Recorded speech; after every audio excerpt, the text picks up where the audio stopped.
আব্বু আম্মু, তোমরা কি শুরু করলে বলো তো? উনি আমার থেকে না হলেও কমপক্ষে 4 বছরের সিনিয়র হবে। আমি আমার থেকে 4 বছরের মেয়েকে কখনোই বিয়ে করব না। বাবা প্লিজ, সবার সামনে আমাদের মান সম্মান নষ্ট করিস না। তোর বাবা তো সবার সামনে বড় গলা করে বলে ফেলেছে যে তোকে তার বন্ধুর মেয়ের সঙ্গে বিয়ে দিবে। এখন যদি না হয় তাহলে সবার সামনে আমাদের মুখ আর দেখাতে পারবো না। তাই বলে আমি কেন আর বাবা কোনো কাজ খুঁজে পেল না? সবার সামনে বড় গলা করে বলল আমার পছন্দ অপছন্দ কিছুই মূল্য নেই। দেখ বাবা, কি করবি বল? বিয়ে তো করতেই হবে। আর নেহা মামুনিকে দেখতে তো অনেক সুন্দর। আমার তো অনেক আগে থেকেই পছন্দ হতো। ভাবতাম যদি বড় ছেলে থাকতো তাহলে বিয়ে দিতাম, কিন্তু এই স্বপ্নটাও যে আমার পূর্ণ হবে কখনো ভাবতেও পারি নাই। বাবা রাজি হয়ে যা আর রেডি হয়ে নে। আমি তো যা বলার বলেই দিয়েছি। এই বিয়েটা আমি একদমই করতে পারবো না। তোমাদের যা ইচ্ছা তাই করো। স্বাধীনের মা, ওকে বলে দাও যদি বিয়ে করতে রাজি না হয় তাহলে ও যে বিদেশে লেখাপড়া করতে যাবে তার খরচ আমরা 1 টাকাও দেব না। আর দেখি কি করে ও বিদেশে যায়, পাসপোর্ট সবকিছু তো আমার কাছেই। তাহলে বাবা তুমি আমাকে ব্ল্যাকমেইল করে বিয়েতে রাজি করাবে? এখন যদি তুই তাই মনে করিস তাহলে সেটাই। আর যদি বিয়েতে রাজি হয়ে যাস তাহলে যত দ্রুত সম্ভব তোকে বিদেশে পাঠাবো লেখাপড়া করার জন্য। স্বাধীন কি করবে সে নিজেও বুঝতে পারে না। মাথায় হাত দিয়ে সোফায় বসে পড়ে আর ভাবতে লাগে। এখন আমি কি করব, কিভাবে বন্ধুদের সামনে গিয়ে দাঁড়াবো? তারা কিভাবে দেখবে আমাকে? আমার থেকে 4 বছরের বড় একটা মেয়েকে বিয়ে করেছি। ওরা শুনলে তো আমাকে নিয়ে হাসাহাসি করবে। আর কোনো উপায়ও তো নেই সামনে। বাবা জেরা গিয়ে সে যেহেতু বলেছে নেহা আপুকে বিয়ে না করলে আমাকে বিদেশ পাঠাবে না, তাহলে সে তাই করবে। এখন রাজি হয়ে যাই। লেখাপড়া শেষ করে আর দেশে ফিরবো না, ওইখানে কিছু একটা করে নেব। এভাবে এত কি ভাবছিস? এখন বল বিয়ে করবি কিনা? সময় কিন্তু পার হয়ে যাচ্ছে, সবাই অপেক্ষা করছে বাহিরে আমাদের জন্য। বাবা তুমি যা করছো একদমই ঠিক করছো না। তোকে তো বললামই আমি এত কথা শুনতে চাচ্ছি না। তোর বিয়েতে মত আছে কিনা শুধু এটার উত্তর দে। আর যদি না করিস তাহলে কি হবে বুঝতেই তো পারছিস। আচ্ছা বাবা ঠিক আছে, আমি বিয়েতে রাজি। এখন তোমরা দুজন যাও, আমি রেডি হয়ে একটু পরে আসছি। স্বাধীনের কথা শুনে স্বাধীনের মা আর বাবা দুজনের মুখেই হাসি রেখা টেনে রুম থেকে বের হয়ে যায়। স্বাধীন দরজা আটকে দিয়ে কি করবে কোনো উপায় খুঁজে না পেয়ে প্যাকেটটা খুলে দেখে সব কিছুই আছে। তারপর শেরওয়ানি পাগড়ি পরে রেডি হতে লাগে। আয়নার সামনে দাঁড়িয়ে প্রায় 5 মিনিট পর স্বাধীন রুম থেকে বের হয়। দেখে তার রুমের সামনে অনেক ভিড় জমে আছে। সে বের হতেই সবাই সেলফি ওঠাতে লাগে। স্বাধীনের অকট ফিল হয়, সবাইকে ঠেলে নিচে নামে। স্বাধীনকে দেখে তার বাবা এগিয়ে আসে। তারপর স্বাধীনকে নিয়ে নেহার পাশে গিয়ে বসিয়ে দেয়। সবাই আসে কথা বলতে লাগে, কিন্তু স্বাধীনে কিছুই ভালো লাগে না। সব বিরক্ত লাগতে লাগে। এভাবেই অনেকটা সময় পার হয়ে যায়। স্বাধীন মোবাইলটা অন করে দেখে তার বন্ধুরা অনেকবার ফোন করেছে, কিন্তু কি করে রিসিভ করবে বুঝতে পারে না। একটু পর কাজী আসে আর বিয়ের কার্যক্রম শুরু করে। কাজী সাহেব স্বাধীনকে কবুল বলতে বলেই কবুল কবুল বলে থেমে যায়। খানিকটা দূরে গিয়ে তার বন্ধুকে ফোন করে সেখানে থাকা সবাইকে রীতিমতো অবাক হয়ে যায়। স্বাধীনের বাবা পরিবেশটা ঠান্ডা করার জন্য স্টেজে উঠে বলতে লাগে, মানে আপনারা সবাই তো জানেন আমার ছেলে আমাদের থেকে আলাদা থেকে লেখাপড়া করে, তাই মানুষজন খুব একটা পছন্দ করে না। আপনারা কিছু মনে করবেন না, সবাই এনজয় করেন, একটু পর চলে আসবে। স্বাধীনের বাবা পরিবেশটা ঠান্ডা করে স্বাধীনের কাছে চলে আসে। দেখে গাছের নিচে বসে আছে।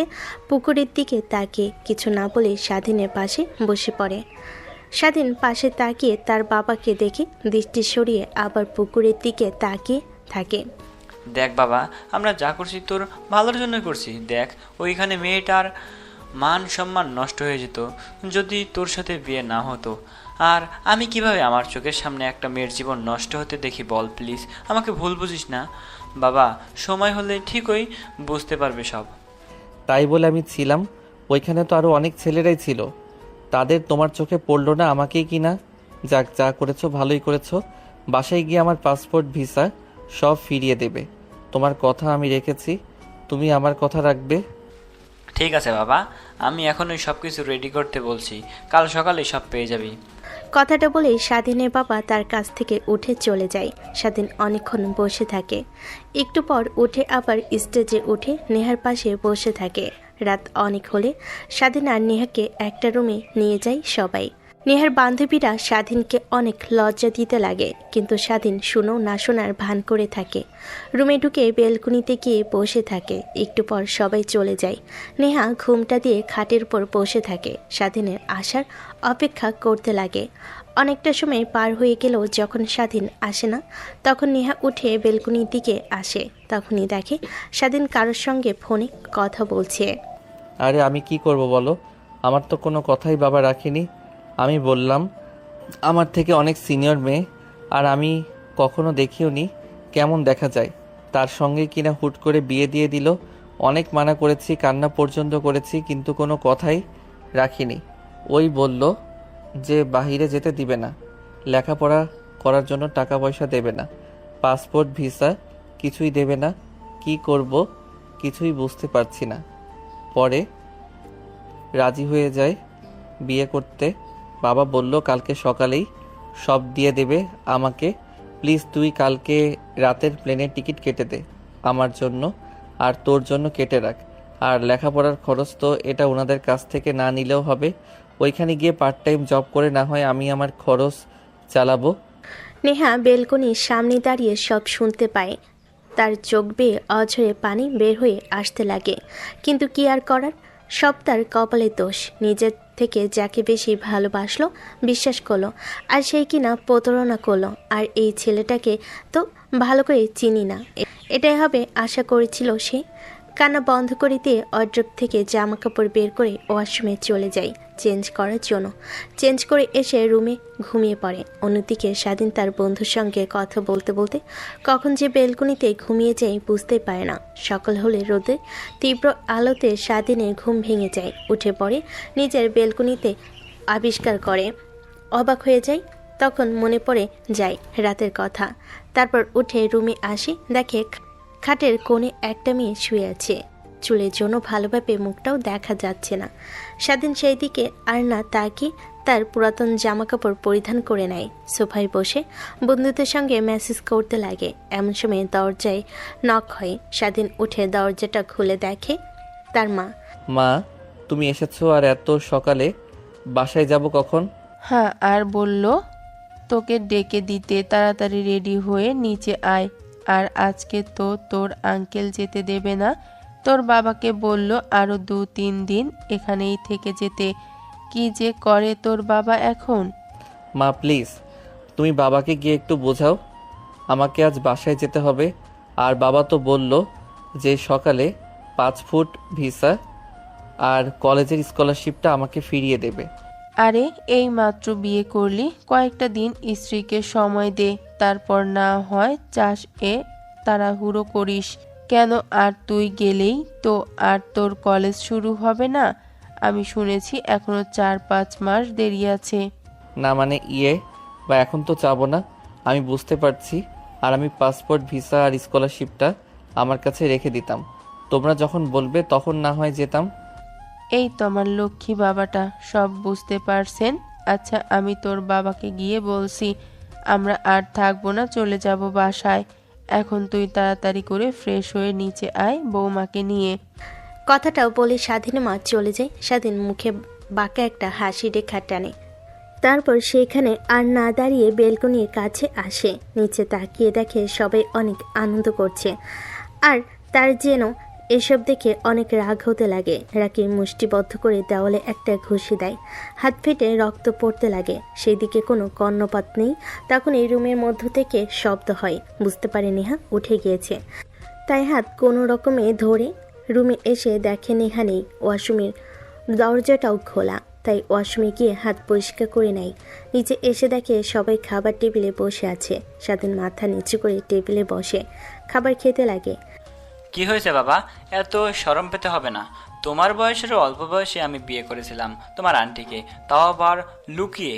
পরবর্তীতে আমার বাবা মা জানতে পারে, তাও তো তোমার মতো এত লজ্জা পাইনি তখন, আর এত বড় ছেলে হয়েও এভাবে লজ্জা পাচ্ছ? আরে বলিস না, তোরা তো জানিসই ও পড়াশোনা নিয়ে অনেক ব্যস্ত, এইসব বিষয়ে ওর অতটুকু অভিজ্ঞতা নেই, ধীরে ধীরে সব বুঝতে পারবে। আর মা নেহা, তুমি রেডি হয়ে নিও, আমরা খাবার খেয়েই বাসায় চলে যাব। ঠিক আছে আঙ্কেল। আঙ্কেল মানে এখনো কি তুমি আঙ্কেল বলবে? বলবেন নাকি আমার ছেলেকে বিয়ে করেছো এখন বাবা বলে ডাকবে? আমাকে বুঝলে? ঠিক আছে আঙ্কেল। ও সরি বাবা। নেহার কথা শুনে সবাই খাবার রেখে হাসতে লাগে। স্বাধীনের মিষ্টি কণ্ঠস্বর শুনে অনেক দেখতে ইচ্ছে করে, কিন্তু না দেখে খাবার খেয়ে নেয়। তারপর সবার চোখ ফাঁকি দিয়ে গাড়ির কাছে গিয়ে গাড়িতে বসে অপেক্ষা করতে লাগে। এক এক করে ফোন আসতে লাগে। স্বাধীনের ফোন দেখো না দেখার ভান করে ধরে থাকে। একটু পর গাড়ির কাছে চলে আসে স্বাধীনের বাবা মা আর একটা মেয়ে। স্বাধীন ওইদিকে কোনো কর্ণপাত না দিয়ে ফোন তার বন্ধুদের সঙ্গে কথা বলতে লাগে। স্বাধীনের বাবা দরজা খুলে স্বাধীনকে দেখে ভয় পেয়ে যায়। কিরে তুই এখানে, আর আমি তোকে কোথায় থেকে কোথায় খুঁজতেছি, এত এত ফোন করেছি, মেসেজ দিয়েছি, কোনো রিপ্লাই পেলাম না। আর নবাবজাদা কি না এইখানে বসে আছে? কি শুরু করছিস তুই? হাফ বল তো। ঠিক আছে ভাবি, আর দেখে শুনে যেও। তারপর সবার কাছ থেকে বিদায় নিয়ে গাড়ি স্টার্ট দিয়ে স্বাধীনের বাবা ড্রাইভ করতে লাগে। পাশের সিটেই স্বাধীন বসে আছে আর ফোনে মেসেজ করছে। পিছনের সিটে নেহা আর স্বাধীনের মা বসে আছে। স্বাধীনের বাবা রেগে যায়। কি শুরু করছিস তুই? হ্যাঁ বল তো।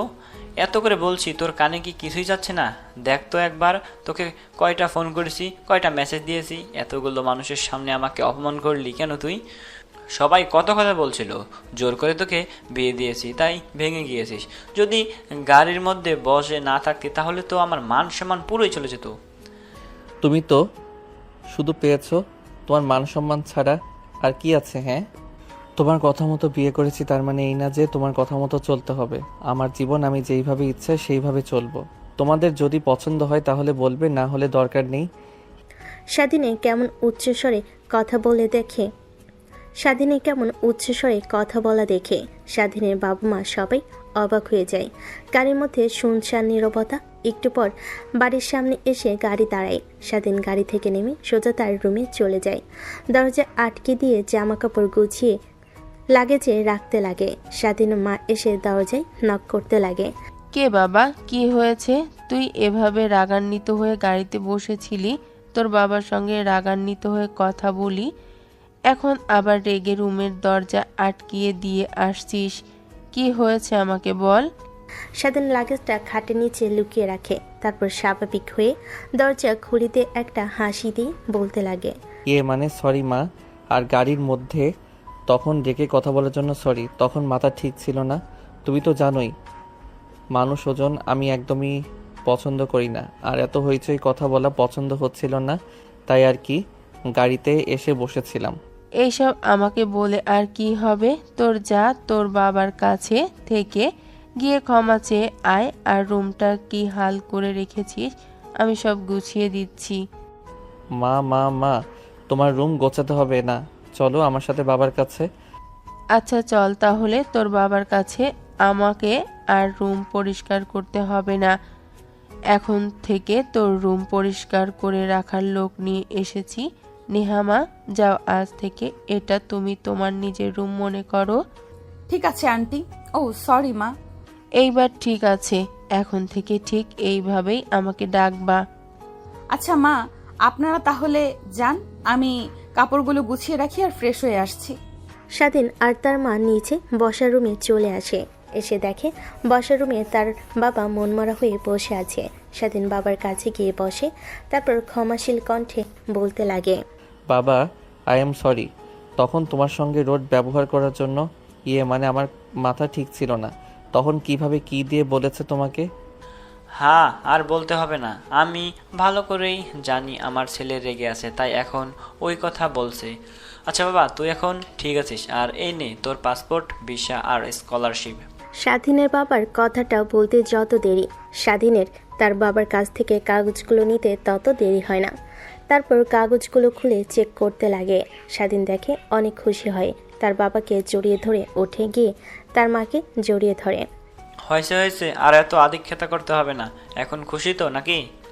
হ্যাঁ বাবা, অনেক অনেক খুশি, যা তোমাকে আমি বলে বোঝাতে পারবো না।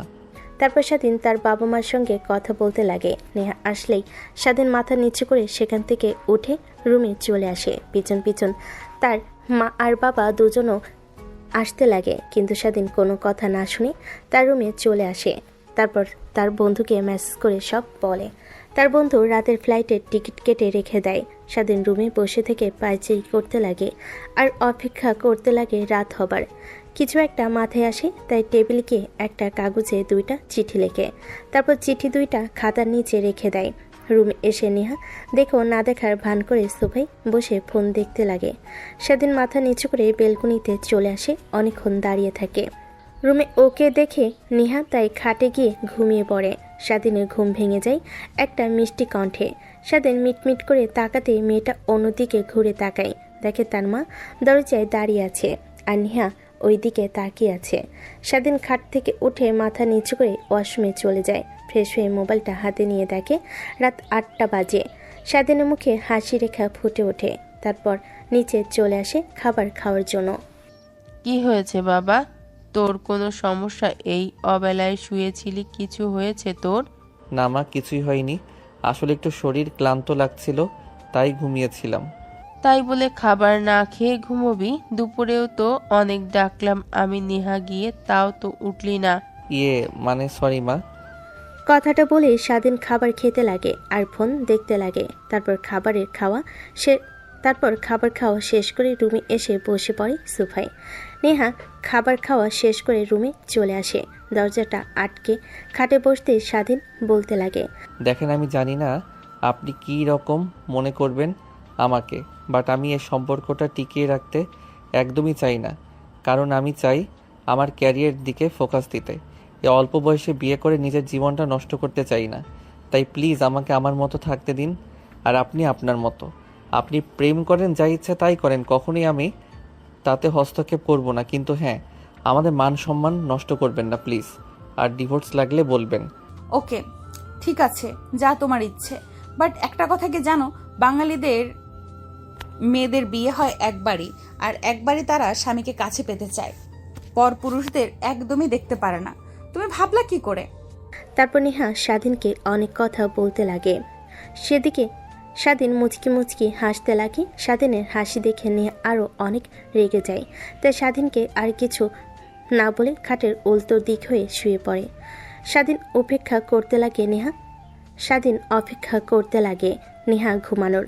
কিন্তু নেহা ঘুমানোর অভিনয় ধরে শুয়ে থাকে আর দেখতে লাগে স্বাধীন কি করে। তখনই স্বাধীন তার মোবাইলের দিকে দেখে রাত 10:30 বাজছে।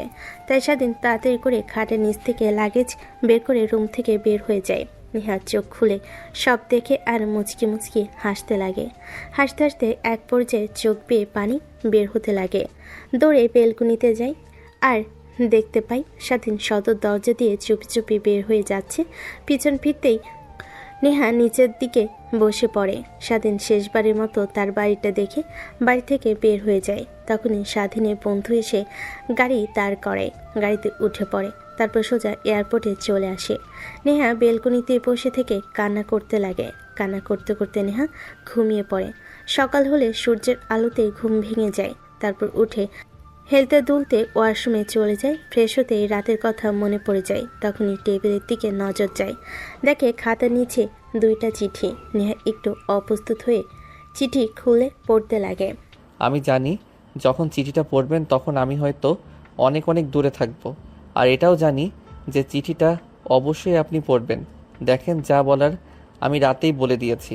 কিন্তু আমারও অনেক কষ্ট হয়েছে বলতে। আমার ইচ্ছে হয় একজনকে বিয়ে করে তাকে নিয়েই বাঁচতে। কিন্তু এখন যে অবস্থা জেনারেশনের, তাতে আপনাদের মতো মেয়েরা কখনোই এক পুরুষে আটকে থাকতে পারবে না।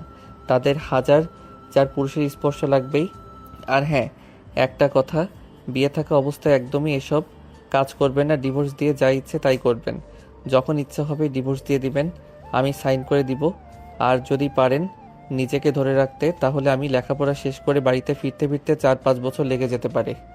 এতদিন যদি থাকতে পারেন তাহলে থাকবেন, না হয় ভালো একটা ছেলেকে দেখে বিয়ে করে নেবেন।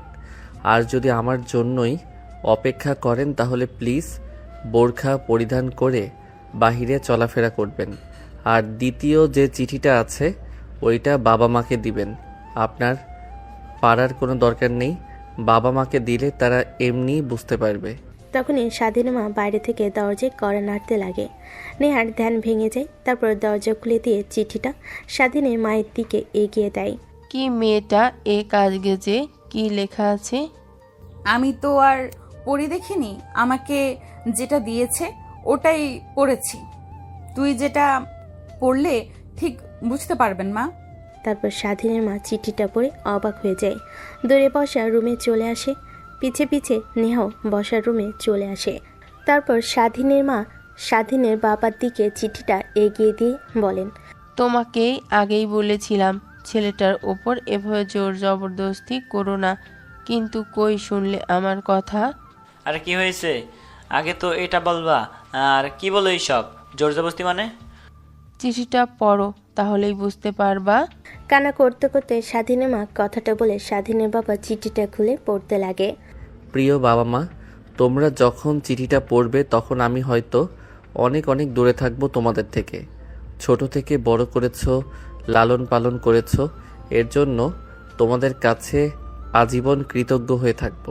কিন্তু বড় হয়ে যাবার পর ছেলেদের নিজের একটা পছন্দ অপছন্দ বলে কথা আছে, কিন্তু তোমরা তোমাদের পছন্দকে আমার পছন্দ বানিয়ে দিলে।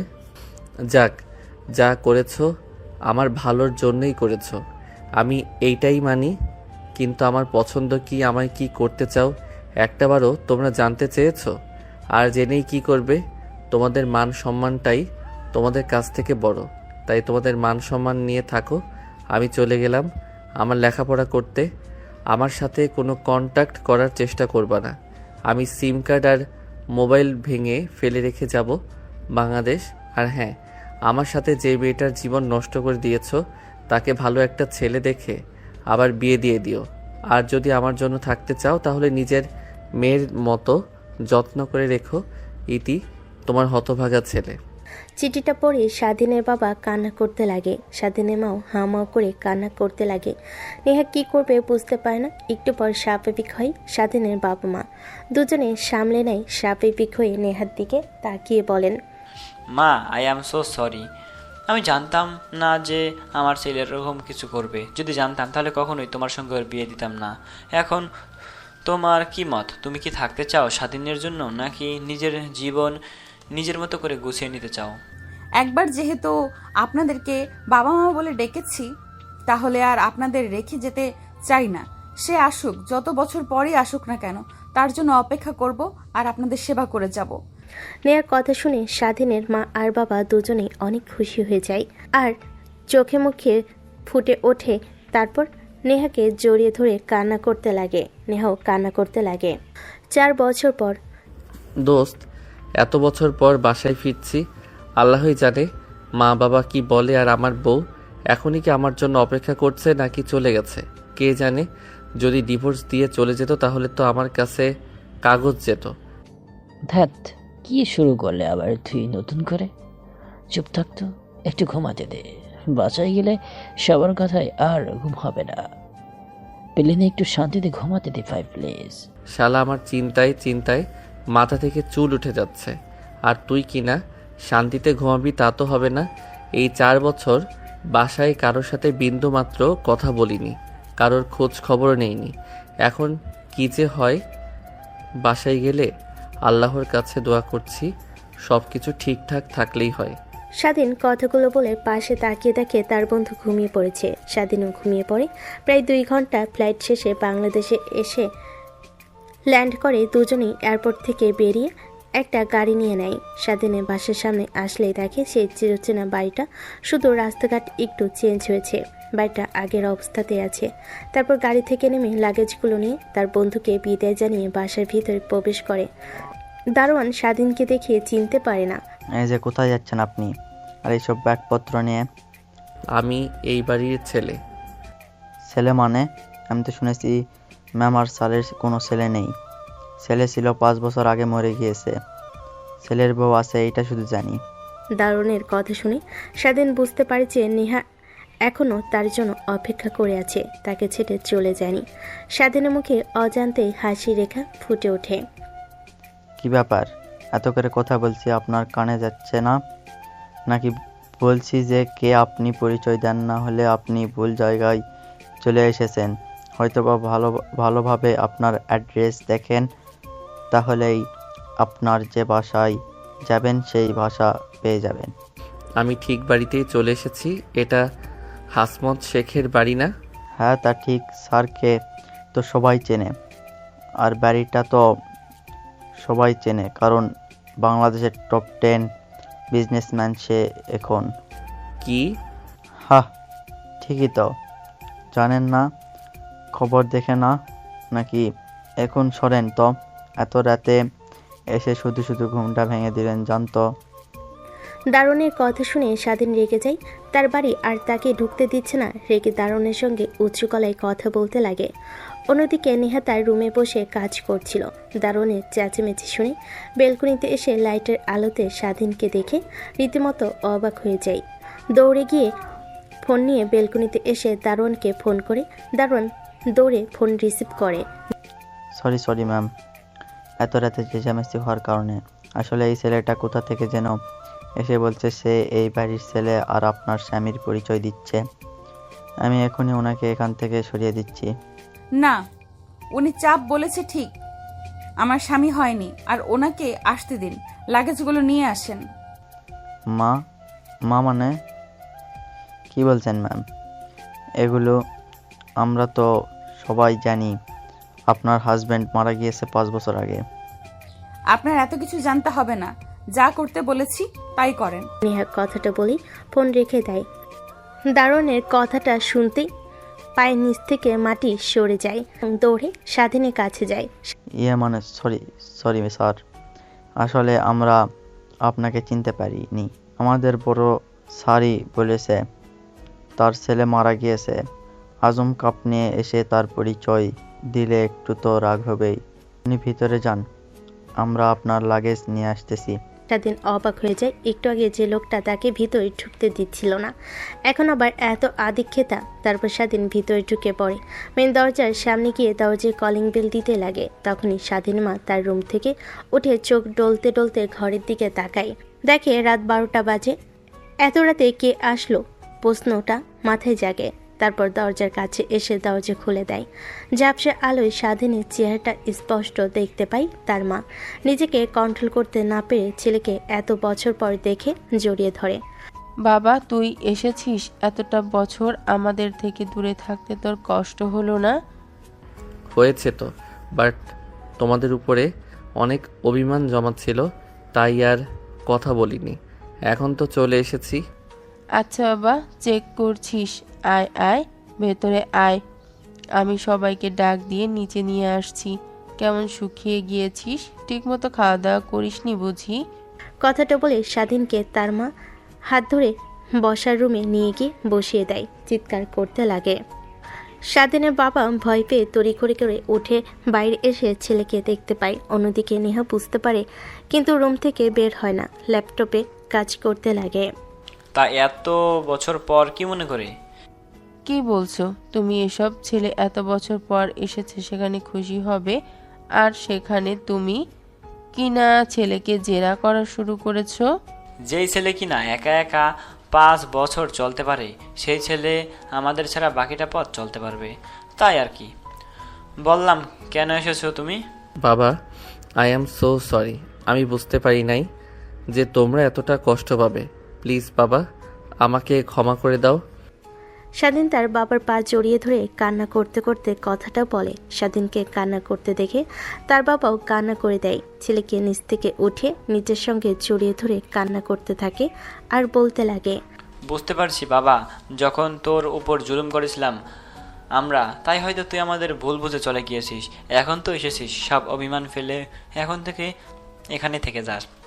আর মেয়েটাকে কষ্ট দিস না। এভাবে তোর জন্য 5টা বছর থেকে গিয়েছে আমাদের ছোট্ট কোম্পানিটা, আজ বাংলাদেশের টপ 10-এ নিয়ে গিয়েছে। নিচে এত কিছু ঘটে যাচ্ছে আর নেহা মামুনির রুম থেকে বের হচ্ছে না। কিছু হয়নি তো আবার? না, কিছুই হয়নি। কি হবে? দেখো গিয়ে, না হয় ল্যাপটপে মনোযোগ দিয়ে কাজ করছে, না হয় দেখো গিয়ে কাজ করতে করতে ঘুমিয়ে গিয়েছে, তাই তোমার তার কথা কানে পৌঁছাচ্ছে না। মা প্লিজ আমাকে কিছু খেতে দিবা। সেই সকালে খেয়ে বের হয়েছি, ফাইটে যা দিয়েছে অল্প খাবার আমার তাতে হয় নাই। প্লিজ কিছু খেতে দাও। আচ্ছা বাবা, তুই একটু দাঁড়া, ফ্রিজ থেকে খাবার বের করে গরম করে দিচ্ছি। তুই তোর বাবার সঙ্গে গল্প কর। কথাটা বলে স্বাধীনের মা কিচেন রুমে যায়। অন্যদিকে স্বাধীন বসে থেকে ভাবতে লাগে দারুণ তাকে আসতে দিচ্ছিল না, ফোন করাতে তাকে আসতে দিল। কে ফোন করেছিল? তার বাবা মা কেউ তো ফোন করেনি। যদি করতো তাহলে দেখে এতটা অবাক হতো না। তার মানে কি নেহা? চিন্তাম ঘুরপাক খেতে লাগে স্বাধীনের মাথায়। কিরে বাবা, কোথায় হারিয়ে গেলি? তোকে এত করে ডাকছি, কোনো শব্দ দিচ্ছিস না। এই 5টা বছর কিভাবে তুই বিদেশে লেখাপড়া করতে গিয়েছিস এইটা আমি দেখেছি, বাট কিভাবে চললি, লেখাপড়ার এত এত টাকা কিভাবে ম্যানেজ করলি? এখনই এত কিছু জানতে হবে তোমার? আসলাম একটু রেস্ট নেই, ফ্রেশ হয়ে খাওয়া দাওয়া করি, তারপর সব খুলে বলবো। ও সরি বাবা, যা তুই তোর রুমে যা, ফ্রেশ হয়ে আয়। তোর মা খাবার গরম করেছে, জার্নি করে এই শরীর নিয়ে তো আর খাবার খাবি না। চিন্তায় ঘুরপাক খেতে লাগে স্বাধীনের মাথায়। তারপর স্বাধীন উঠে তার রুমের দিকে যেতে লাগে। তখনই লাগেজ নিয়ে ভিতরে প্রবেশ করে এক এক করে 5 জন দারোয়ান। সবাই লাগেজগুলো বাসের ভিতর রেখে দেয়। দারোয়ানটা স্বাধীনের বাবার কাছে এগিয়ে এসে বলে, স্যার, আপনারা বলতেন যে আপনার ছেলে নাকি 5 বছর আগে মারা গিয়েছে, তাহলে ইনিকে? আর নেহা ম্যাম ফোন করে বলল যে আপনার ছেলে, উনি আসতে দেই যেন। কি মিথ্যা কথা বলছে? আপনারা নাকি? নেহা ম্যাম কিছুই বুঝতে পারছি না। তোমাদের মিথ্যা কথা বলেছি, আমার ছেলে মারা যায়নি। আমাদের ওপর অভিমান করে 5 বছর আগে বাড়ি থেকে চলে গিয়েছে, তাই আমি বলেছি যে আমার ছেলে মারা গিয়েছে সবার কাছে। স্বাধীনের বাবা মাথা নিচু করে কথাগুলো বলেন। অন্যদিকে স্বাধীন তার রুমের কাছে আসে। দরজা দেখে খোলা আছে। ভাবতে লাগে নক করবে কিনা। এমনিতেই ঢুকে যাবে ভাবলো, তাই তো রুমে নক করার আর কি দরকার। তাই ভিতরে ঢুকে যায়। দেখে একটা মেয়ে সোফায় বসে ল্যাপটপে কি যেন করছে। মুখ স্পষ্ট দেখা যাচ্ছে না, রুমের লাইট অফ করা। স্বাধীন লাইট অন করে। তখনই মেয়েটা ল্যাপটপ থেকে দৃষ্টি সরিয়ে ল্যাপটপ বন্ধ করে স্বাধীনের দিকে তাকায়। স্বাধীন মেয়েটার দিকে তাকিয়ে খানিকটা অবাক হয়ে যায়। কে আপনি? আর আমার রুমে কি করছেন এত রাতে? আজব তো, আমার হাজবেন্ড আমার শ্বশুর বাড়িতে, আমি থাকবো না তো কে থাকবে? তার মানে আপনি নেহা? মানে তুমি তাহলে নেহা?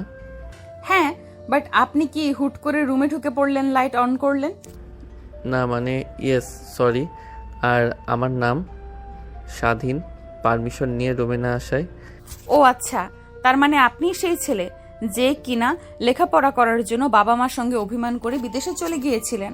5 বছর আগে নিজের বউ দেখতে কেমন তাও দেখেননি। মানে আমি তো আপনাকে এর আগে কখনো দেখিনি, বিয়েতেও দেখিনি ঠিক মতো, তাই আর কি চিনতে পারি নাই। বাট আপনি তো আমাকে দেখেছেন, তা আপনি চিনলেন না কেন? এমনিতেই যান, অনেক জার্নি করে এসেছেন, ফ্রেশ হয়ে আসেন। কথাটা বলে নেহার রুম থেকে বের হয়ে চলে যায়। স্বাধীন ওয়াশরুমে ফ্রেশ হতে লাগে। আর নেহার মায়াবী চোখ তার চোখে ভাসতে লাগে। আর আপন মনে ভাবতে লাগে, শালার কেন যে বিয়ের আগে দেখলাম না নিজের বউকে, বিয়ের পরেও তো দেখলাম না, অভিমান করে চলে গেলাম। বাসর ঘরেও তো সবাইকে ঘুমিয়েছিলাম, দেখিনি কেমন দেখা যায়, কত সুন্দর আর মায়াবতী মেয়েকে রেখে কিসে লেখাপড়া 5 বছরের জন্য। কথাগুলো বিড়বিড় করে বলতে লাগে আর ফ্রেশ হতে লাগে। অন্যদিকে নেহা তার রুম থেকে সব শুনতে পায়। মিটিমিটি করে হাসতে লাগে। নেহা তার তোয়ালে নিয়ে গিয়ে ওয়াশরুমে দরজার সামনে দাঁড়ায়। স্বাধীন বের হতেই তোয়ালে এগিয়ে দেয়। স্বাধীন ভয় পেয়ে যায়, তার থেকে তোয়ালে নিয়ে মুছতে লাগে। এইভাবে কেউ ভূতের মতো তলা হাতে নিয়ে সামনে দাঁড়িয়ে থাকা নাকি দেখলাম তো রুম থেকে বের হয়ে যেতে। আবার কখন এসেছেন? তখনই আবার রুমে এসেছি যখন বিড়বিড় করে বলছিলেন এত মায়াবতী আর সুন্দরী মেয়েকে রেখে কিসের লেখাপড়া। মানে আপনি সব শুনে ফেলেছেন তাহলে? হ্যাঁ, শুনেছি সবই, আর ভয় পেতে হবে না। এখন তো বাড়িতে এসেছেন, আর আমি আপনার সেই আগের স্ত্রী রয়ে গিয়েছি। যেভাবে বলেছিলেন ঠিক ওইভাবেই নিজেকে আগলে রেখেছি আপনার জন্য। এর মানে সরি এই 5টা বছর আপনাকে কষ্ট দেওয়ার জন্য। আর আমি তো বলেও গিয়েছিলাম যে আপনি ভালো ছেলে দেখে বিয়ে করে নিয়েন, আমার জন্য যেন অপেক্ষা না করেন। উল্টো বিয়ে না করে আমার জন্য অপেক্ষা করে গিয়েছেন 5 বছর, আমার মা বাবাকে খেয়াল রেখেছেন। আপনি হয়তোবা ভুলে গিয়েছেন, আপনি যাবার সময় যখন বলেছিলেন আমাকে, তখন আমি বলেছিলাম যে বাঙালি মেয়েদের বিয়ে হয় একবারই, আর তারা ওই এক স্বামীকে নিয়েই বাকিটা জীবন বাঁচতে চায়। এবার আসেন, এত কথা না বলে। মা বলল যে আপনার অনেক ক্ষুধা লেগেছে, সে খাবার গরম করে টেবিলে গুছিয়ে রেখে গিয়েছে, চলুন। কথাটা বলে নেহা আগে আগে রুম থেকে বের হয়ে যায়। স্বাধীন নেহার পিছু পিছু আসতে লাগে। স্বাধীনের মা দুজনের বসার রুম থেকে সিঁড়ির দিকে তাকিয়ে অপলক দৃষ্টিতে তাকিয়ে থাকে। স্বাধীন খাবার টেবিলে আসতে নেহা খাবার বেড়ে দিতে লাগে। স্বাধীন মা সোফা থেকে উঠে চেয়ার টেবিলে বসে স্বাধীনের খাওয়া দেখতে লাগে আর বলতে লাগে, বাবা, খাবার গরম করে দিয়েছি। এতদিন পর তুই এসেছিস, তোকে রিয়াদেও খাওয়াতে পারলাম না। কাউকে সকালের জন্য সব পছন্দের খাবার রান্না করব আমি। কি বলো মা, তোমার হাতের খাবার আমি খুঁজছিলাম, সেটা যেমনই হোক না কেন অনেক অনেক মজার হয়েছে মা। জানো এই 5 বছর কি এসব খেয়েছি, তোমার হাতের রান্না অনেক মিস করেছি মা। খুব পাগল ছেলের কথা শোনো, এখন তো আসছিস, আমার হাতের রান্না খেতে পারবি। জানিস বৌমা অনেক সুন্দর করে রান্না করতে পারে, আমার থেকেও অনেক সুন্দর রান্না করে। তোর বাবার কাছ থেকে শুনি। তারপর স্বাধীনের বাবা সোফা থেকে উঠে খাবার টেবিলে এসে চেয়ার টেনে বসে পড়ে। একটা চেয়ারে বসে স্বাধীনের খাওয়া দেখতে লাগে। এতদিন পর বাড়িটা যেন মনে হচ্ছে আসল রূপ ধারণ করেছে, খাবারের টেবিলটাও পূর্ণতা পেয়েছে। কথাটা বলে স্বাধীনের বাবা হাসতে লাগে, স্বাধীনও হাসতে লাগে। এমন সময় বেশম খেয়ে যায়। নেহা তড়িঘড়ি করে উঠে গ্লাসে পানি ঢেলে স্বাধীনের দিকে এগিয়ে দেয় আর মাথায় হাত বুলিয়ে দিতে লাগে। স্বাধীন পানি খেয়ে নিজেকে স্বাভাবিক করে নেয়। তারপর তার বাবা মার সাথে পুনরায় কথা বলতে লাগে। তখনই আরেকটা লাগেজ নিয়ে ভিতরে ঢুকে পড়ে দারোয়ান। নেহাকে দেখতে পেয়ে দারোয়ান মাথা নিচু করে ফেলে আর নেহা দারোয়ানকে দেখে ওড়না দিয়ে নিজের মুখ লুকিয়ে নেয়। সরি ছোটো ম্যাম, আমাকে ক্ষমা করবেন। তখন এসে দেখি আপনি নেই, ভেবেছি ঘুমিয়ে গেছেন, তাই পারমিশন না নিয়ে ঢুকে পড়েছি। সরি। আর এই লাগেজটা ছিল বাহিরে, এটা দেবার জন্য এসেছিলাম। আচ্ছা এখন যান। আর এইটাই হলো আমাদের সেই মরে যাওয়া ছেলে। কথাটা বলে স্বাধীনের মা বাবা মিটমিট করে হাসতে লাগে। স্বাধীনও হাসতে লাগে। দারোয়ান স্বাধীনের মায়ের কথা বুঝতে না পেরে মাথা চুলকাতে চুলকাতে বাসা থেকে বের হয়ে যায়। নেহা ওনা ঠিক করে নেয়, গিয়ে দরজা আটকে দেয়। এসব স্বাধীনের চোখের আড়াল হয় না, অনেক খুশি হয় স্বাধীন। তারপর স্বাধীন খাওয়া দাওয়া শেষ করে বসার রুমে বসে কথা বলতে লাগে। বাবা, তুমি জানতে চেয়েছো না কিভাবে আমার লেখাপড়া করলাম 5 বছর? তাহলে শোনো, আমার বন্ধুর আমার জন্য ফ্লাইটের টিকিট কেটে দেয়। তোমার কাছ থেকে পাসপোর্ট, ভিসা আর স্কলারশিপ কাগজ পেয়ে আমি রাতেই বেরিয়ে পড়ি। তারপরও এখানে গিয়ে ভর্তি হয়ে যাই ভার্সিটিতে। তারপর ক্লাস করি, পাশাপাশি একটা সুপার শপে কাজ নেই। সোফার দোকানে কাজ করি কম, ভার্সিটি থেকে এসে বিকেলে, আর ওইখান থেকে অনেক টাকা পেতাম, ওইটা দিয়েই ভার্সিটি আর আমার খরচ চলে যেত। কি তুই আমার ছেলে হয়ে বিদেশে অন্যের দোকানে সেলসম্যানের কাজ করেছিস? ছি, আমার ভাবতেও লজ্জা লাগছে। বাবা, কাজ তো কাজই, ওইটা আর ঘেন্না করার কি আছে বলো? আমি তো আর চুরি করিনি। আর বাদ দাও ওইসব কথা। আর তুমিও না কি শুরু করলে? ছেলে এত বছর পর এসেছে, কোথায় ভালো কথা বলবা উল্টো পাল্টা কথা বলছো। তারপর সবাই মিলে কথা বলতে লাগে। আড্ডা দিতে দিতে অনেকটা রাত হয়ে যায়। তারপর স্বাধীনের বাবা মা তাদের রুমে চলে যায়। স্বাধীন আর নেহা তাদের রুমে চলে আসে। স্বাধীন লাগেজ নিয়ে রুমে আসে। লাগেজ থেকে জামা কাপড় বের করে ওয়াশরুমে চলে যায় চেঞ্জ করার জন্য। রুমে এসে দেখে নেহা তার লাগেজ থেকে জামা কাপড়গুলো বের করে গুছিয়ে রাখছে আলমারির ভিতরে। গোছানো শেষ হলে নেহা পিছনের দিকে তাকিয়ে দেখে স্বাধীন দাঁড়িয়ে আছে। ও আপনি এসেছেন? ঘুমিয়ে পড়েন, অনেক জার্নি করে এসেছেন। আমার আর অল্প একটু কাজ বাকি আছে। স্বাধীন কিছু বলে না, খাটে গিয়ে শুয়ে পড়ে। এই পাশ ওই পাশ করতে লাগে। নেহার দিকে ফিরে মিটমিট করে তাকিয়ে দেখে নেহা তার দিকে একবার তাকাচ্ছে আর ল্যাপটপে কি যেন করছে। আজকে রাতে কাজ না করলে আর হয় না? না, হয় না। এত তাড়াতাড়ি কিসের 5 বছর?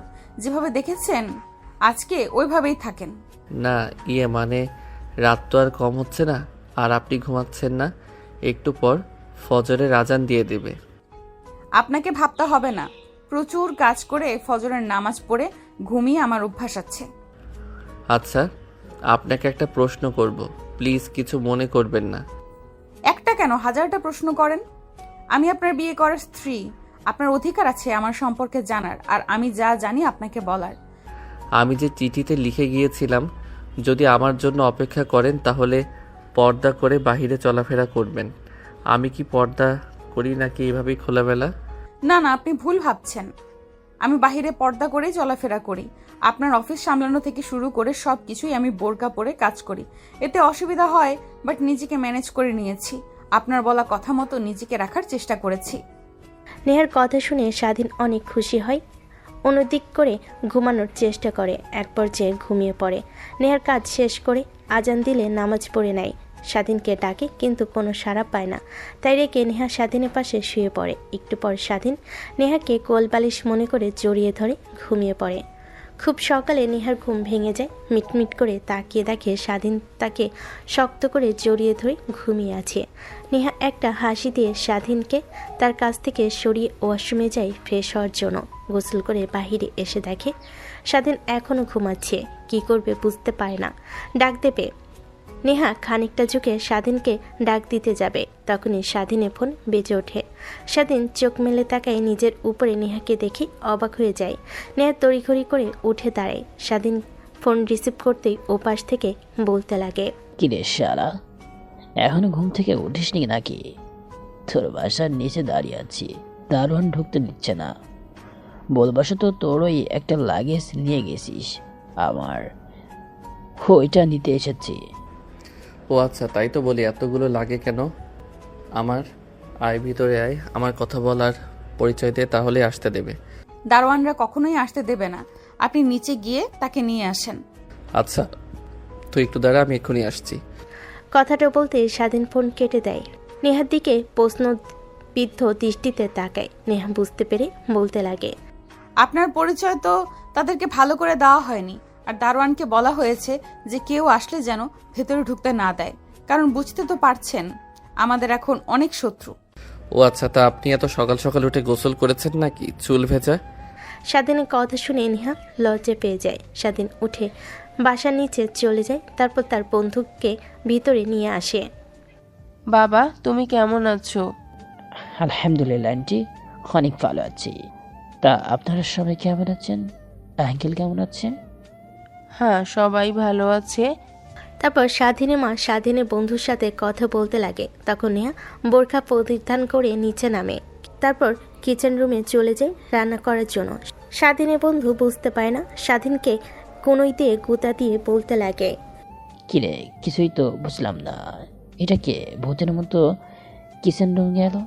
বলতে না বলতে নেহা চা করে নিয়ে তাদের টি টেবিলের উপরে রেখে দেয়, আবার কিচেন রুমে চলে যায়। স্বাধীন চা নিয়ে তার বন্ধুকে দেয়, আরেকটা সে নেয়। তারপর রুম থেকে বের হয়ে বাহিরে বাগান দিয়ে স্বাধীন চা খেতে লাগে আর বন্ধুর সঙ্গে গল্প করতে লাগে। আরে, তোকে যে বলেছিলাম আমি বিয়ে করেছি, আমার কোনো ইচ্ছেই ছিল না বিয়ে করতে। মা বাবা জোর করে বিয়ে দিয়েছে, আর সেই আগেই তো চলে গিয়েছিলাম তাদেরকে ছেড়ে। 5 বছর তোর সঙ্গে থেকে লেখাপড়া করে বাসায় ফিরে দেখি এখনও আমার জন্য রয়ে গেছে সে। আর একটা চিঠি লিখে গিয়েছিলাম, ওইখানে লিখেছিলাম যেন পর্দা করে চলাফেরা করে। এসে দেখি পর্দা করে চলাফেরা করছে। ভাই, তুই অনেক লাকি রে, কারণ তোর মতো বউ এই জেনারেশনে একদমই দোষকর। হ্যাঁ রে, আমিও রীতিমতো অবাক হয়ে গিয়েছিলাম যখনই সে তাকে দেখতে পাই। আর আমি তো চিনতেও পারিনি, কারণ আমি তো তাকে আর দেখিও নি। আর কথাটা বলতে গিয়েও স্বাধীন চুপ করে যায়। তারপর তার বন্ধুর সাথে অন্য টপিক নিয়ে কথা বলতে লাগে। এখন তো আর তোর কিছুই করতে হবে না, আঙ্কেলের তো নাম পুরো শহরে ছড়িয়ে পড়েছে। এখন তোর বাবার কোম্পানি দেখাশোনা করলেও তুই পারবি। বাট আমি তা করতে চাইনি। তোকে তো আগেই বলেছি আমি নিজের মতো করে একটা কোম্পানি তৈরি করব, আমার নামে চলবে। এখন একটা কোম্পানি স্টার্ট করতে গেলে অনেক অনেক টাকার দরকার, আর আমাদের কাছে এখনো তো টাকা নেই। এসব কিছু গুছিয়ে গাছিয়ে তাও 2 কোটি টাকার মতো হবে আমার। তাহলে আর কি লাগে, আমার কাছে আছে 2 কোটি টাকার বেশি। 4 কোটি টাকা হলে একটা বিজনেস স্টার্ট করা যাবে। বাট কি বিজনেস করব কিছুই তো বুঝতে পারছি না। তুই আজকের দিনটা ভেবে কালকে আমাকে জানাস। হ্যাঁ, আর অনেক সময় হয়ে গিয়েছে, মা বলেছে খুব দ্রুত বাসে যেতে। আচ্ছা ঠিক আছে, তাহলে যা, দেখে শুনে যাস, আর বাসায় পৌঁছিয়ে আমাকে ফোন করিস। তারপর স্বাধীনের বন্ধু চলে যায়। স্বাধীন গোসল করার জন্য রুমে আসে, দেখে নেহা বেলকনিতে দাঁড়িয়ে আছে। রুমে স্বাধীন আসতেই নেহা সেই ল্যাপটপ অন করে কাজ করতে লাগে। স্বাধীন গোসল করে রুমে আসে, তোয়ালে পেঁচিয়ে গা দিয়ে টপ টপ করে পানি পড়ছে। নেহা তাকিয়ে থাকে ড্যাপ ড্যাপ করে। স্বাধীন দেখে তড়িঘড়ি করে গা মুছে ফেলে আর কাপড় পরিধান করে নেয়। তারপর নেহার পাশে এসে বসে, মোবাইল দেখতে লাগে। কি বিজনেস শুরু করা যায় নেহা বুঝতে পারে, তাই স্বাধীনের দিকে তাকিয়ে বলতে লাগে, এইসব উল্টাপাল্টা মাথায় আনতে হবে না।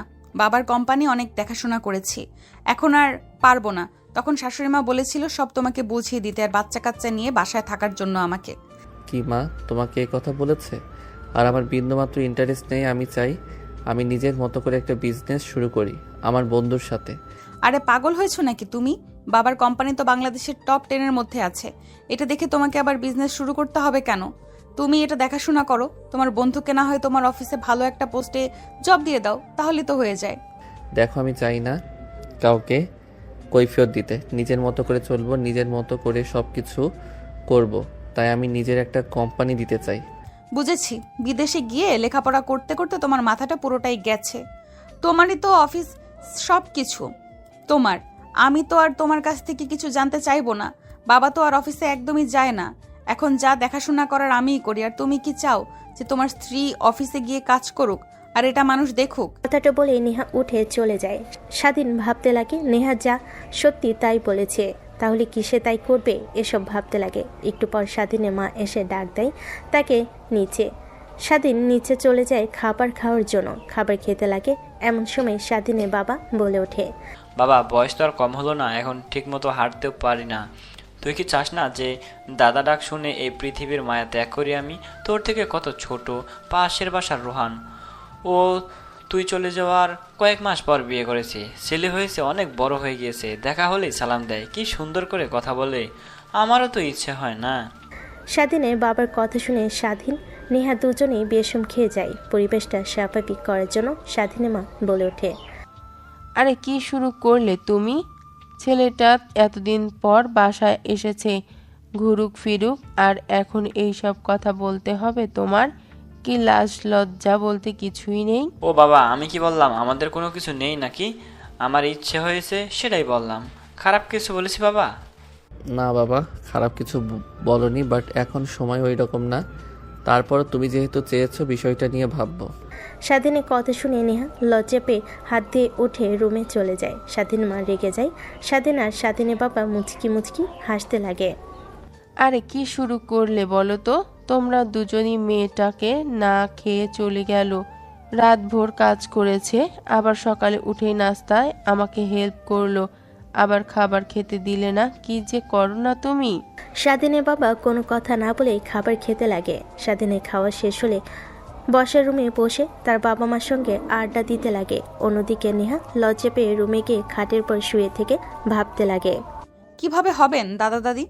আপনার যে ছেলে ভয় তো আমার কাছে আসবে না, আর আমি তো অভিমান করে আছি। বুঝতে পারে না নাকি আমাকে আগলে নিবে? এটাও পারে না। এর জন্যই পিচ্চিদের বিয়ে করতে হয় না। অভিমান তো বোঝে না, উল্টো তারাই অভিমান করে থাকে। এইসবই ভাবছিল। অন্যদিকে স্বাধীন বসেছিল। হঠাৎ দরজার কলিং বেল বাজে। স্বাধীন মা উঠে দরজা খুলে দিয়ে দেখে নেহার বাবা মা এসেছে। তার দুজন স্বাধীনকে দেখে অবাক হয়ে যায়। বাবা, এতদিন পর তোমার এত অভিমান যে তোমার বাবা জোর করে বিয়ে দেওয়ার কারণে তুমি বাসা ছেড়ে চলে গেলে? সরি আন্টি, তখনও ছোট ছিলাম তাই বুঝতে পারি নাই, আর অনেক রাগ হয়েছিল বাবার উপরে তাই চলে গিয়েছিলাম। ও আচ্ছা, তা বাবা কেমন আছো তুমি? হ্যাঁ, কেউ অনেক ভালো আছি। আপনারা কেমন আছেন? আলহামদুলিল্লাহ বাবা, আমরাও অনেক ভালো আছি। তা বাবা, তুমি কি আমাদের এখনো আপন করে নিতে পারোনি যে আঙ্কেল আন্টি করে বলছো? না মানে কি বলে ডাকবো বুঝতে পারছি না। কি বলে ডাকবি মানে? নেহা যেমন আমাদের মা বাবা বলে তাকে আর আমাদের অমত ভালোবাসে, ঠিক তুই নেহার মা বাবাকেও তুই মা বাবা ডাকবি। আমাদের যেমন ভালোবাসিস তাদেরও সেরকম ভালোবাসবি। তারপর স্বাধীন নেহার বাবা মার সঙ্গে কথা বলতে লাগে।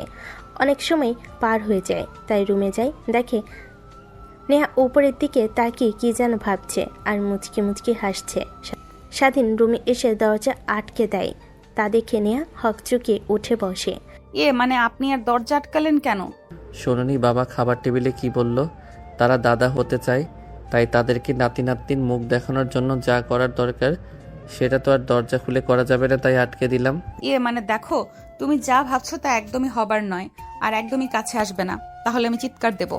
স্বাধীন কথাটা বলে নেহার দিকে ধীর গতিতে এগোতে লাগে। নেহা বিছানায় বসে ধীরে ধীরে পিছিয়ে যেতে লাগে। স্বাধীন খাটের কাছে এসে নেহার দিকে ঝুঁকে যেতে লাগে। দেখো, তুমি যা ভাবছো তা একদমই ঠিক না, প্লিজ আমাকে বাইরে যেতে দাও। দেখো, পেছনে মা দাঁড়িয়ে আছে। আমাকে কি দেখে তোমার পাগল মনে হয় নাকি? যে দরজা আটকানো তারপরেও মার রুমে আসবে ভূত হয়ে নাকি? এবার আর আমার হাত থেকে কোনো রক্ষা নেই তোমার। কথাটা বলে স্বাধীন নেহার দিকে এগিয়ে যেতে লাগে। এক পর্যায়ে নেহা চোখ বন্ধ করে ফেলে। একটু পর স্বাধীন কিছু না করে নেহা মিটমিট করে তাকিয়ে দেখে স্বাধীন পাশে বালিশ নিয়ে শুয়ে আছে। নেহা নিজের মাথায় একটা থাপ্পড় দিয়ে ভাবতে লাগে। নেহা, তুমি কি বললে এইসব? ওর দ্বারা তো কিছুই পাওয়া সম্ভব না। আর তুই কিনা ভয় পেয়ে গিয়েছিলি কিছু একটা ছেলেকে দেখে। নেহা ভয়ে কথাগুলো ভাবছিল। ঠিক তখনই স্বাধীন ফোন বেজে ওঠে। স্বাধীন ফোন রিসিভ করে শুয়ে কানে কাছে ধরে তখনই তার বন্ধু গম্ভীর কণ্ঠে শুনতে পায়। স্বাধীন দ্রুত উঠে বসে পড়ে। কি বলছিস তুই? তারপর এখন কি করবি তুই এখন? কি আর করবো ভাই, বাবা মার উপরে তো আর কথা বলতে পারবো না। আর এত বড় ঘর থেকে বিয়ে এসেছে, তাদের একটা মাত্রই মেয়ে। বিয়ে করলে কোম্পানিটাও আমার নামে লিখে দিবে বলেছে, তাই বাবা মা রাজি হয়ে বসে আছে। আমি কিছুই বলতে পারছি না। তার মানে তোর কি মেয়েটাকে দেখে পছন্দ হয়নি? আরে তা না, পছন্দ হয়েছে অনেক। আমি হ্যাঁ বললে তারা সামনের শুক্রবার বিয়ের কাজ শুরু করব। তাই তো বলি, সকালে বের হয়ে যেতে মা বারবার বলছিল খুব দ্রুত বাসায় ফেরার কথা। তার মানে এই বিষয় ছিল। আগে জানলে কখনোই বাসায় আসতাম না। দেখ, পাগলামি না করে তুই হ্যাঁ বলে দে। আঙ্কেল আন্টিরা খুশি, তুইও খুশি। তোরও তো পছন্দ হয়েছে তোর কথা শুনে, যা বুঝতে পারছি। আর বিয়েটা করে নে, ভালো হবে। আর দাওয়াত দিস আমাকে। আরে শালা, আমি এদিকে আমার চিন্তায় নিয়ে বাঁচি না, আর তুই পড়ে আসিস তোর দাওয়াত নিয়ে। যা, তোকে দাওয়াতই দেব না। আর আমি বিয়েতে হ্যাঁ বলে দিব। বিয়ে করব, কিন্তু তোকে আসতে দেব না, তোকে দাওয়াত দেব না। কথাটা বলে স্বাধীনের বন্ধু ফোন রেখে দেয়। স্বাধীন হাসতে লাগে। অবাক হয়ে স্বাধীনের দিকে তাকিয়ে থাকে। সরি, আসলে আমি বুঝতে পারি নাই যে আপনি পাশে ঘুমাচ্ছেন আমার জন্য। আপনার ঘুম ভেঙে গেলে রাতে একটু ঠিকমতো ঘুমাননি দেখলাম। কাজ করছিলেন অনেক রাত পর্যন্ত। আরে না, সেটা কোনো বিষয় না, বাট এত খুশি কেন তুমি? আজকে যে আমার বন্ধু এসেছে না, যার সঙ্গে কথা বললাম সকালে, ওর মা বাবা ওকে নিয়ে গিয়ে জোর করে বিয়ে করিয়ে দিচ্ছে। তাই আর কি কথাটা শুনে হাসি পেল আর আমার কথা মনে পড়ল। আগে যদি দেখতাম আপনাকে, তাহলে তো বিদেশ তো যেতামই না। সবসময় আপনাকে নিয়ে রুমের মধ্যে থাকতাম, বাহিরে বের হতাম না। কি? নেহার গম্ভীর কণ্ঠস্বর শুনে স্বাধীন নিজের জিভে কামড় দিয়ে শুয়ে পড়ে কাঁথা মুড়ি দিয়ে। নেহা অনেক কথা বলতে লাগে। স্বাধীন ঘুমানোর অভিনয় করতে থাকে। এটা দেখে নেহা আরও হাসতে লাগে। একটু পর নেহাও শুয়ে পড়ে ঘুমানোর জন্য। ঘুমাতে ঘুমাতে কখন যে দুজন একে অপরের অনেকটা কাছে চলে আসে। দুজন দুজনাকে জড়িয়ে ধরে ঘুমিয়ে থাকে। স্বাধীনের আগে ঘুম ভেঙে গেল। চোখ মেলে তাকি নিজের সামনে নেহাকে দেখে নেহাকে না ছেড়ে দিয়ে সেইভাবে জড়িয়ে ধরে তাকিয়ে থাকে। নেহার ঘুম ভেঙে গেলে তাকায়, দেখে স্বাধীন তার দিকে ট্যাপ ট্যাপ করে তাকিয়ে আছে। স্বাধীন চোখ বন্ধ করে ফেলে। নেহা বুঝতে পারে, তাই খাট থেকে উঠে ফোন হাতে নিয়ে বলতে লাগে। শোনা, তোমার সঙ্গে কথা বলতে পারিনি কারণ আমার হাজবেন্ড জুনিয়র চলে এসেছে, তাই তাকে সময় দিলাম, তাই কথা বলতে পারিনি। যদি তার সামনে বলতাম তাহলে ধরে ফেলতো, তাই বলা হয়নি। প্লিজ কিছু মনে করো না। কথাটা বলে নেহা বেলকনিতে চলে যায়। স্বাধীন অবাক হয়ে যায়। তার মানে নেহার সঙ্গে যা করেছে সব অভিনয়। তাই উঠে গুটি গুটি পায়ে বেলকনির কাছে যায়। আড়িপাতে নেহার কথা শুনতে নেয়। স্বাধীনকে দেখে আরও অভিনয় শুরু করে ভালোভাবে। স্বাধীন আড়িপাতে নেহার সব কথা শুনে যেন নিজের কানকে বিশ্বাসই করতে পারে না। এক পর্যায়ে বেলকনির কাছ থেকে সরে খাটে এসে শুয়ে থেকে ঘুমানোর অভিনয় করে আর চোখ দিয়ে অশ্রু বের হয়ে পড়তে লাগে। একটু পর নেহা এসে স্বাধীনের পাশে শুয়ে পড়ে। স্বাধীনের ভালো না লাগে উঠে ফ্রেশ হয়ে বেলকুনিতে গিয়ে বসে থাকে। নেহা বুঝতে পারে আর মুচকি মুচকি হাসতে লাগে, কারণ সে তো এমনটাই চেয়েছিল। দেখতে দেখতে বিকেল হয়ে যায়। স্বাধীন গ্যাস থেকে গাড়ি বের করে পরিষ্কার করে বাইরে বের হয় তার পুরনো বন্ধুদের সঙ্গে আড্ডা দেওয়ার জন্য। এক এক করে সবার সঙ্গে আড্ডা দিয়ে রাত 10টায় বাড়ি ফিরে। দরজার কলিং বেল দিতেই নেহা এসে দরজা খুলে দেয়। এত রাতে বাহিরে কি করছো তুমি? সেই কৈফিয়ত কি আমি আপনাকে দেব নাকি? এখন সরেন তো আমার সামনে থেকে। কথাটা বলে স্বাধীন ঢুলতে ঢুলতে উপরের দিকে যেতে লাগে। নেহার বাবা মা, স্বাধীনের বাবা মা সবাই অবাক হয়ে যায়। নেহা ভালো মতোই বুঝতে পারে স্বাধীন মদ খেয়ে এসেছে। মা, কিছু কি হয়েছে? এত রাতে স্বাধীনভাবে বাসায় ফিরলো, কোনো কথা না বলেই ঢুলতে ঢুলতে উপরে উঠে রুমে গেল যে? না বাবা, আসলে শরীরটা অনেক ক্লান্ত তো, বন্ধুদের সঙ্গে আড্ডা দিয়ে ড্রাইভ করে করে, তাই এরকম মনে হল তোমার। আচ্ছা থাকো তোমরা, আমি যাই, রুমে যাই, দেখি কি হয়েছে ওর। কথাটা বলে নেহা তাড়াতাড়ি রুমে যায়। দেখে স্বাধীন শুয়ে আছে। নেহা আসতে দরজা আটকে দেয়। স্বাধীন উঠে একটা কাগজ বের করে নেহার দিকে এগিয়ে দিয়ে বলে, এখানে সাইন করে দিন আর আঙ্কেল আন্টিকে নিয়ে এই বাসা থেকে বের হয়ে যান। মানে কি বলছো তুমি এইসব? সাইন করব, মা বাবাকে নিয়ে বের হয়ে যাব মানে? এত অভিনয় করতে হবে না। যার জন্য অপেক্ষা করছিলেন না এই 5 বছর, সেই কাগজটাই এখন আমাকে ডিভোর্স দিয়ে আমার কাছ থেকে মুক্তি পেয়ে তার কাছে চলে যান। মানে কি এসবের ডিভোর্স মানে? আমি তো তোমাকে ডিভোর্স দিতে যাব কেন? আর 5 বছর অপেক্ষা করছিলাম মানে? ও বুঝতে পারছি। তাহলে তুমি তখন ওই অভিনয় করার জন্য এত রেগে আছো আর মদ খেয়ে বাসায় ফিরেছো? হ্যাঁ, ঠিক বুঝতে পারছেন। আমি তখন সব শুনতে পেয়েছি। এখন ভালোই ভালো ডিভোর্স লেটারে সাইন করে চলে যান আপনার সেই প্রেমিকের কাছে। আরে রাগ করছো কেন? আমি তো তোমার সাথে অভিনয় করেছি, আর তুমি আমাকে ভালোবাসো না। আমি আর এক ছেলেকে পছন্দ করলেই কি আর না করলেই কি, তাই বলে কি তুমি ড্রিঙ্ক করে মাতলামি করে বাসায় ফিরবে নাকি? আমি কি একবারও তা বলেছি যে আপনাকে ভালোবাসি না, পছন্দ করি না? আসলে আমার একটু সময় লাগবে। আর কিভাবে কি করব আমি তো বুঝতে পারি না, ছোট মানুষ, তাই আর কি। যাই হোক, বুঝতে পারলাম আগে থেকেই। এখন আর সমস্যা হবে না, আপনি যেতে পারেন। আর মা বাবাকে আমি ম্যানেজ করে নেব।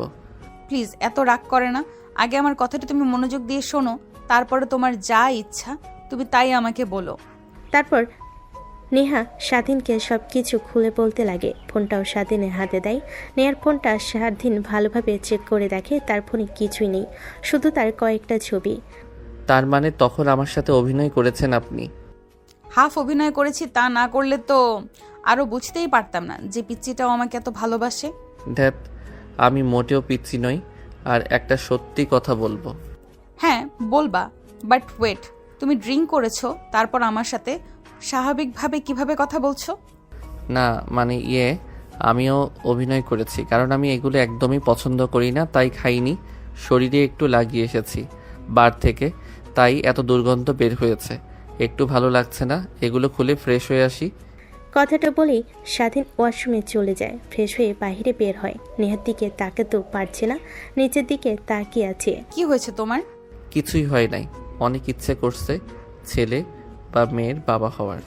তাহলে তো অনেক পরিশ্রম করতে হবে। নেহার কথা শুনে স্বাধীন নেহাকে নিয়ে খাটের উপর পড়ে যায়। তারপর তার পরিশ্রম করতে লাগে কিভাবে একটা ফুটবল টিম তৈরি করা যায়।